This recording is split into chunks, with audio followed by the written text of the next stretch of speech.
अमन के कंधे पर वह बर्फीला हाथ जैसे ही पड़ा, कमरे की सारी लाइटें एक साथ फ्यूज हो गईं। अंधेरा इतना गहरा था कि उसे अपनी खुद की हथेलियां भी नहीं दिख रही थीं।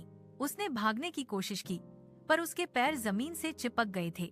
अचानक उसके कान के पास वही सिला हुआ मुंह फुसफुसाया, अब मेरी बारी है तुम्हारी आंखों से देखने की। एक झटके में अमन की आंखों के सामने रोशनी कौंधी। उसे लगा जैसे वह अपने ही शरीर से बाहर निकल गया है। उसने देखा कि उसका अपना शरीर बिस्तर पर बैठा है, लेकिन उसकी आंखें अब अमन की नहीं थीं। वे पत्थर की तरह सफेद और बेजान थीं। वह चीज जो अमन का रूप ले चुकी थी, उसने धीरे से अपने होंठों पर लगे टांके एक एक करके तोड़े। खाल फटने की आवाज पूरे कमरे में गूंज उठी।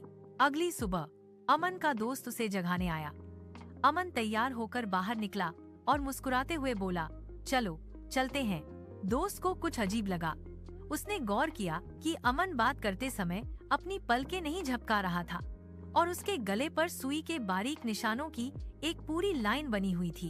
अमन का असली वजूद अब उस पुराने टूटे हुए फोन की स्क्रीन के अंदर कैद था, जो अंधेरे कमरे में बिस्तर के नीचे पड़ा चिल्ला रहा था, पर उसकी आवाज सुनने वाला वहाँ कोई नहीं था।